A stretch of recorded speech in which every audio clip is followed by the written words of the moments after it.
Hello, my friends. This is Becky Edwards from Purpose Driven Motherhood, and I just took a little commute down to Salt Lake City for a business training today, and I listened to President Nelson's talk. I think it's called "My Plea to the Sisters" or "A Plea to the Sisters" from a year ago, General Conference, so October 2015, and I am so inspired by President Nelson's message to the women.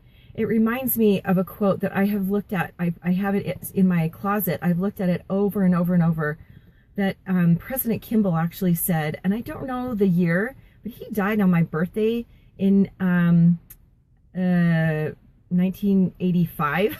So it was like in the 70s or 80s that he said, to be a righteous, I'm going to totally paraphrase this, to be a righteous woman in the winding up scenes before the second coming of the Savior is a noble calling.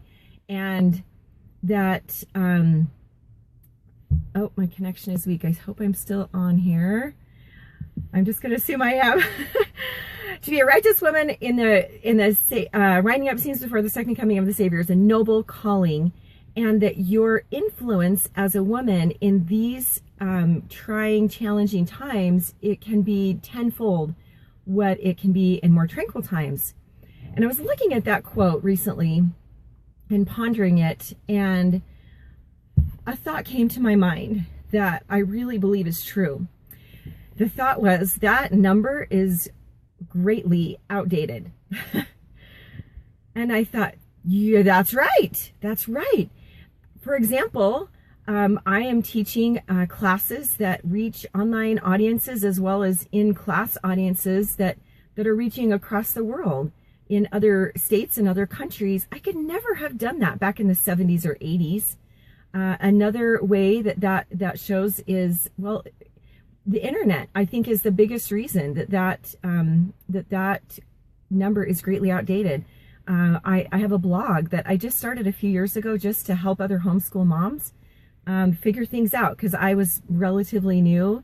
And after I'd figured a few things out, I kept answering questions to other moms that were new. And I thought, this would be faster if I didn't, write the same email over and over. If I just threw an article or a few articles on a blog and let people check that out. That's the only reason I started a blog, Purpose Driven Motherhood. And, recently it had 500,000 views. And I don't even know what it is right now, but I never could have done that in the 70s or 80s, ever. So I want to invite the women of our day to stand up and speak out and do what you feel called to do. Have you ever gotten on your knees and asked Heavenly Father, what is my role in the last days? What do you want me to do to get the earth ready for the Savior's second coming? What is my place? What is my call? What is my mission, my purpose? I invite you to do that. And I invite you to listen to President Nelson's talk twice, like I just did. It's so good. You can just Google "A Plea to My Sister." I'm not sure. Okay, looks like I'm back. I invite you to listen or read. In fact, reading would be even more powerful because you could mark it up. Even if you've read it again or before, even several times, do it again. Because you know what? That talk is full of powerful prophecies about you and me in the last days. For so many centuries, women have been oppressed across the world. And we live in a day and age where women have a voice and women have leadership and women can stand up and speak out and make a difference. We have unique gifts of intuition and inspiration that the world needs. Our families need it. Our church needs it. Our communities need it. Our businesses need it.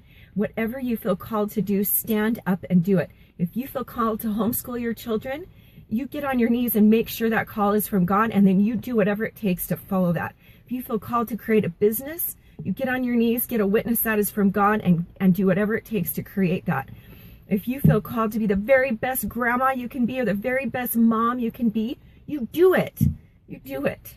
Don't let distractions of these last days sway you from doing what you feel called to do, because your influence is unprecedented, is what President Nelson said at the end of that talk. We already know we have tremendous influence. We know that. We know that. I was just having a conversation yesterday where another mom said to me, man, when I realize I'm like the thermometer of the family, with if I walk in the house in a good mood, everybody's in a good mood. If I walk in the house in a grumpy mood, everybody's in a grumpy mood.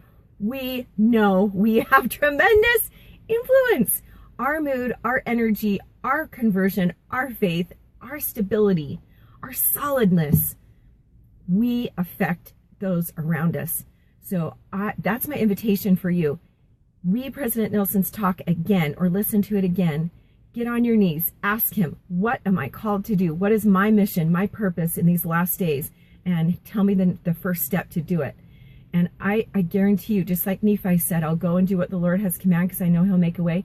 God will never, ever give you a call or a command through the Spirit or through a prophet or through the scriptures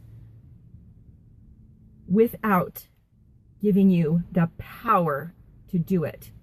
If you receive God's will, you receive God's power to do it. Guaranteed.